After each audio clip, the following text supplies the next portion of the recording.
sa Visayas at Mindanao. Nag-post si Jimmy. Nag-post siya sa BBS ko. Sabi niya, salamat Davao del Sur sa inyong paggawat ka na ako. Nag-reply ako doon. Sige, ayaw lang i-impeach si Bibi Sara para makabalik pa ka. Nag-viral yung post ko. Pipick up ng media.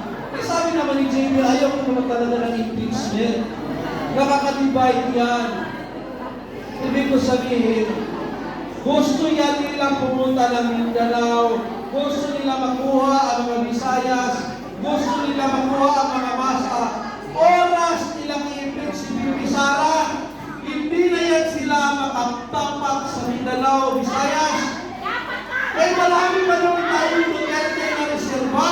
Tama! Andyan si Basque. Andyan si Congressman Dulong. Ang sabi ko nga dati, ito si Cory Aquino, di ba, housewife lang yan, pero napanalo yan ng bayan. Dahil nag-unite ang bayan na yung housewife na lang ang pataktuhin natin. Ibig ko sabihin, kahit ikulong pa nila si Bibi Sara, kahit si Elizabeth Duterte, kaya natin ipapanalo as presidente kung yan ang ating napag-desisyonan. Lalo na mayor ngayon si Basque, lalo na congressman ngayon si Pulong. So, pointless yung ginagawa nila. Makukulong lang yan silang lahat. Pinakainis lang nila ang tao. Pero ang ending, 2028, perde ang kulay ng 2028.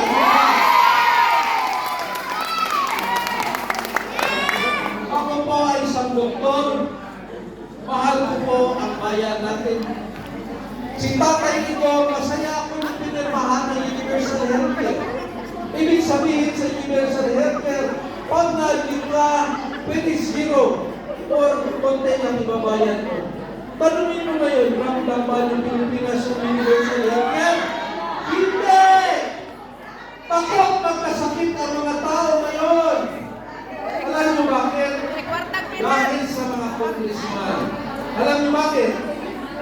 Ayaw nila mawala ang mait. Alam niyo mait? Pupunta ka sa kanila. Bibigyan ka ng GL para madagdag sa bayan mo. Tapos kung sabi ka, Congressman, buturan ka next time, buturan ka next time. Kasi dapat sa Universal Healthcare, pataasan ng PhilHealth. Paano pataas ang PhilHealth na pinapataas ang mait? Ayaw nila tumaas ang PhilHealth kasi hindi na pumunta sa mait ng mga tao. So gusto ng mait na imperfect ang PhilHealth para pumunta pa tayo sa kanila magpasalamat. Ang problema doon, hindi naman natin koneksyon lahat ng congressman. Kung hindi ka kilala, hindi ka rin bibigyan ng GL. Kung hindi ka bumoto sa kanila, hindi ka rin bibigyan ng GL. Ang PhilHealth kasi batas yan. Hindi ka naman request sa PhilHealth o yaran mo ako. Hindi, kahit hindi ka pa konektado namin, batas yan babayaran ka. So ang pataas dapat ng budget, ang PhilHealth, hindi ang mahirap. Kailangan may doktor sa Senado. Kasi dapat banggain yan sila. Doon pa lang sa formula pa lang ng budget, nakikita natin na ayaw nilang pataasin ang PhilHealth. Gusto nila wasak ang PhilHealth para manlimos tayo sa kanila. Kailangan ng doktor sa Senado. Yes! Dok Mata! Dok ng masa! Ayun! Salamat! Ayun! At saka dito sa Hong Kong, kailangan ng doktor dito na Pilipino. Yes! Na pwede kayong pumunta doon, magpa-check up. Yes! Hindi yung nahirapan kayo sa tayo mag-check dito. Ano yung mga ilon? Yes! Dapat yung doktor dito may sarili ba? Parang ambasador. Hindi yung pilitin lang natin pumunta dito. Ibig sabihin, yan pag natulungan ng mga doktor yan kung may offer ang gobyerno. Kasi para yan sa mga OFW. OFWs. Ang importante kasi, primary care. Alam mo sabihin ng primary care? Ibig sabihin nun, hindi ka pa nagkakasakit, na-check ka na.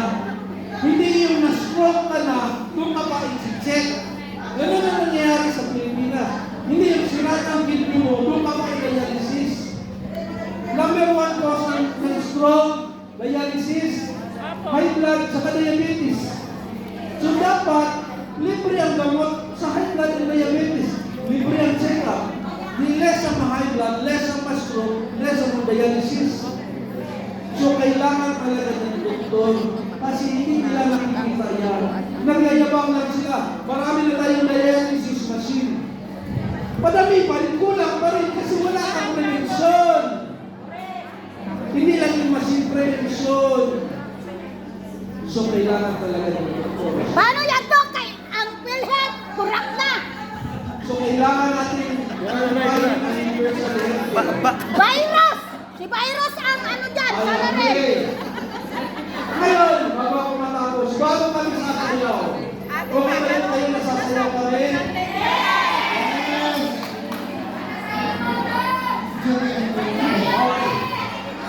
Okay. Ang pagmamahal natin kay Tatay Igor. Ang regalo natin kay Tatay Igor. Ito ang ating regalo. Pwede ba tayong magtulungan? Yes! Para masigurado natin na ang mananalong presidente sa 2028